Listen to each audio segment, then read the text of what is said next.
Welcome back to Equity Mates. I'm excited for this segment. I'm always excited on this show, but Bryce, you have had a couple of companies on your watch list that you haven't pulled the trigger on because you've been getting your statement of advice and you've been figuring out debt recycling, blah, blah, blah. Yeah. I've heard it all before. But now you've got your advice and you're building a watch list of stocks that you're going to do further research on or that you might be buying once you do all the strategy implementation. Yeah, well, it still could take a while, but yes. Yeah. So you wanted to talk about a couple of the stocks that are on your watch list. Yeah, one stock that I'm just like so bullish on the thematic that I've had a decent look at it, and it's one that I'm really looking forward to putting into my portfolio, and that is Eli Lilly. Okay. Not a new stock. Not new, but like to just wind it back a bit, the last sort of 2 years, maybe from the start of 2023 to mid 2024 was like GLP-1 boomtown. Novo Nordisk became the most valuable company in Europe. Yep.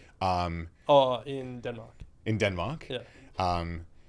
Perhaps coincidentally, because it didn't actually innovate on Ozempic. It already had it in its stable, and it just came out that it was awesome at weight loss. But anyway, that's something I'll get to in a second. It created the category. But so, for example, like it came out that it was really good at weight loss, but it already had the drug.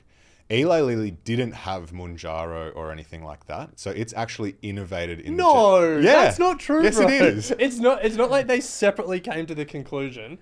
Novo Nordisk developed this for diabetes. Yeah. Then they realized the associated weight loss benefits. Yes. And then Eli Lilly capitalized on that research and produced a competitor That's drug. exactly what I just said. That's not innovating. Yes, it is. That's them. Because now this is going down a rabbit hole fast. Because Ozempic has tried. What are they called? Novo have tried subsequently to actually create a weight loss use for GLP-1, not diabetes, and it's failed. I hate this argument. Did you listen to Aswath Damodaran? Is this where this has come from? No, I read this. Oh, okay. But has he said something He similar? said something similar, and it got me so annoyed. He was like... Well, then it's maybe come from that. He was like, they got lucky. You know, they created this drug, and they didn't realize that it was a weight loss drug. And if they don't continue to innovate, then they'll just become a sleepy Danish diabetes company again. Thank you. Is that what you're saying? No, that's not the thesis. The thing that annoyed me so much is that is the history of drug development. And there is no more famous example than one of the best-selling drugs of all time, the little blue pill, whose name has escaped me just as I get to my point. Viagra. Yeah. Pfizer was trying to figure out heart medication. Yeah. And they realized that this drug constricted blood vessels and had an unintended side effect. Yeah. Fast forward however many years, and it's one of the best-selling drugs of all time. Yeah. No one's saying, Pfizer doesn't get credit for what they developed, blah, blah, blah. Pfizer can't make a good business out of something. People luck into good businesses or medical discoveries so they've lucked all the into time. it, but it's becoming clear that it's not the best. Viagra was the best. It still is the best. Well, have you seen their phase 1 trials for their latest? Yeah, Novo? it's failing. No, it it is doubly as effective as Ozempic.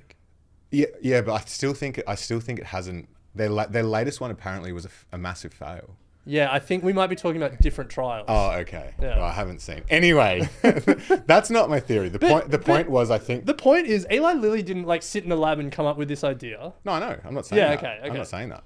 At all. I'm saying they've seen how successful Novo was and went out and created a better drug. Copied, yeah. It doesn't matter if they copied them. Yeah, okay. Yeah. Anyway, the point was, it went gangbusters, but then we had massive supply issues. Yeah. Both of them couldn't keep up with the demand, and then it was put onto an emergency list by the FDA or whatever it was, and a bunch of compound companies came on and started flooding the market with cheaper alternatives. That has subsequently now eased, and both Novo Nordisk and Eli Lilly have been investing billions of dollars into the manufacture and supply of GLP-1. So I just want to remind people of why I think this is just such a long-term opportunity here.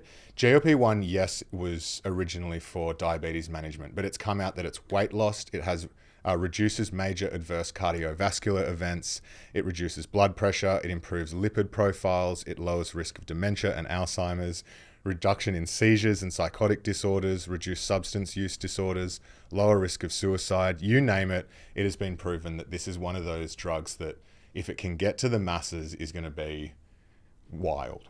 So no one's denying the health benefit. Where I think Eli Lilly has got in front is that they have a better drug, or two better drugs. Mounjaro and Zepbound are their two drugs. In clinical trials, they have achieved up to 25.5% weight loss over 72 weeks, compared to Wegovy and Ozempic, which is about 15% over the same period of time. So better drug. They also have better supply chain at the moment. They've invested more into their supply chains, and we're now starting to see this flow through. To be fair, Novo had a pretty good result recently where they've said the demand is back. They can now start to match the supply. And what we're seeing is all of these pharmacies that were creating compound drugs are now not so much allowed to do it, because once it leaves the emergency list, you're actually not allowed to compound as much, or there's more restrictions around it. So we have two main players. But Eli Lilly is fast becoming the major competitor in this space, or the major leader in this space. So, you keep going, and then I want to give my counterpoint. So let's just bring it to real numbers. So in the first quarter of 2025, they took top spot in revenue growth among biopharma companies, with 28% revenue year on year. They project that Mounjaro could generate sales of $34 billion by 2029, potentially overtaking Ozempic as the top manager or the top drug for diabetes treatment. And it has about just shy of a 50% market share, or expected to get there. It is expensive, trading on a 75 PE, but I think as now that the craziness has sort of quietened down, Eli Lilly has had a great start to the year. Novo has come off its high. The studies for GLP-1 just keep getting better and better. Governments are now starting to push for it to be subsidized. I think here in Australia, they're trying to push to get it onto the pharmaceutical benefits scheme. No, the drug companies want to get it on the pharmaceutical benefits scheme. Yeah. Great. Oh yeah, I'm not complaining. Yeah. And as I said, supply side is drastically improving.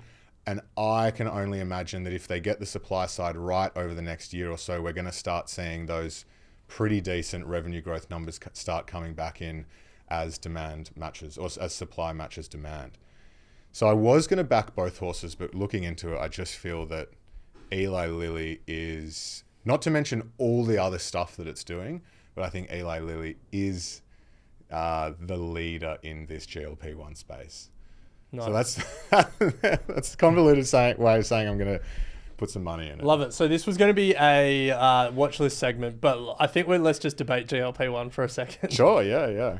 So I love it. And Eli Lilly, I'm pretty bullish on as well. Question around valuation. 2 points that I guess I want you to consider. Mm-hmm. First of all, if the thesis is purely GLP-1 drugs. It's not purely, but that's... Yeah. I mean, you're not buying Eli Lilly for its oncology revenue. No. Yeah. For me, that's like a nice cherry on top. Yeah. So the reason that, one reason you might consider Novo over Eli, and I'm not pushing you to do that, but most recent quarter, new products, which is what Zepbound and Mounjaro still sit in for Eli Lilly, that was $5.6 billion in revenue. Total revenue for the quarter was $13.5 billion. So even if those two GLP-1 drugs are that full new products revenue, which they're not, but they'll be the lion's share, still less than half of overall revenue. Yeah. So that's one thing to consider. That's fine. Okay. Because imagine when that grows to 75% of revenue. Well, yeah, it's just saying like, it's not... I'm not saying this is pure play GLP-1 investment. Yeah, well, whereas Novo basically is. It is, yeah. So, I mean, that was your full run-in. I know, but I think, sorry, because I just think like this is where it is now, but like, where will it be? Yeah. Where will it be? Yeah. The second thing, so I had a bit of a look at we were talking about different drugs. So the Novo drug that they're defending and hasn't done as well is called CagriSema. The drug that I was talking about is its just latest version of the GLP-1s, which is amycretin. So stage 1 trials of amycretin, you mentioned that you said that Eli Lilly's was the best on the market. Zepbound achieved over 72 weeks, 22.5% weight loss. Yes. How's this for amycretin from Novo Nordisk? 22% weight loss in 36 weeks. Half the time. Half the time. What would you rather, half the time or more weight loss? Well- 0.5%.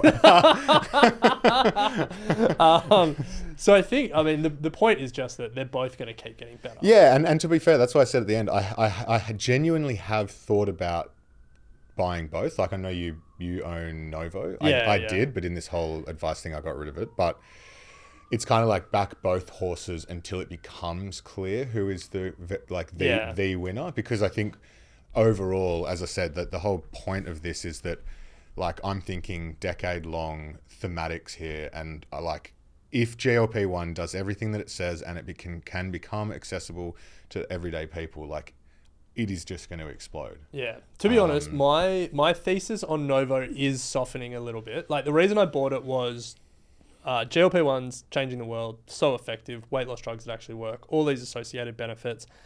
And Novo has built this incredible brand around Ozempic to the point where, like, people, like, when we would write articles, it would have to be like, you know, semaglutide drugs like Ozempic, or GLP-1 drugs like Ozempic. Like, Ozempic was the name that everyone knew, and particularly in the States, its brand recognition was crazy. They had that TV campaign. I'm not going to sing it, but the Ozempic jingle was, like, imprinted on people's mind. And for me, it was like, they're first to market, it works, they've got, like, an incredible brand name. I reckon what's happened is they've kind of fumbled the bag on the brand name, because Ozempic is just for diabetes, and then they've launched Wegovy, which is for weight loss, which is now the one that's growing faster and getting more investment. But that then dilutes the brand equity that they've built in Ozempic. And then it also opens the door for, there's a Wegovy and Ozempic, and then there's Zepbound, and there's Mounjaro, and there's all of them, where it's like, at first the positioning was there's Ozempic and the rest. Yeah. And so, yeah, for me, it's going to be, it's just, I think they're all going to win, to be honest. We'll see. Yeah. Yeah. But, like, Eli Lilly's trading at 75 times PE. Novo's not cheap. Novo's not cheap, but I reckon they could close that gap pretty quickly. Like, if it just depends how fast they can get it to market and how quickly this supply issue can get solved. And then the demand's there. Like, even though it's still, like, you got to be in the top 1% of society to be able to afford it, or on, like, I think in America, Biden has subsidized it for a few million people. Yeah. But it's still, like, as percentage of, like, proportion of population. Yeah, well, 70% of America is overweight. 40% of America is obese. Get that going. Yeah. It's wild. The reinvestment runway is long. Yeah, I can just. And it's a drug that, sadly, people won't be able to get off. Like, there are stories of people getting off it, and then putting the weight back on. Yeah. So, anyway, this isn't a buy, hold, or sell. No, but I just love the thematic. I love thinking about it. Yeah. Any other names on your watch list? There is one more on the watch list, less bullish, but very much watching, and it's Costco. Okay. Yeah. So, firstly, this came up because I was just, it started the year strong. It's up 14%. 44% for the last year, 240% for the last 5 years. I also love retail. So what I like about Costco, or what sort of separates it from its competitors, is its membership structure. So pretty good recurring revenue. You have to obviously pay to be a member of Costco, for those that are unaware.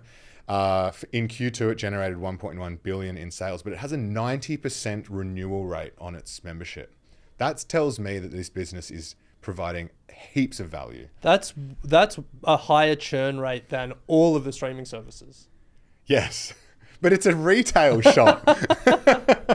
It's like, why? Like, people are paying to be a member of something that they could go to for free. Yeah. Do you know what I mean? Like, they could go to Walmart and effectively get pretty similar. No. Yeah, okay, that's sure. blasphemous. You're not gonna.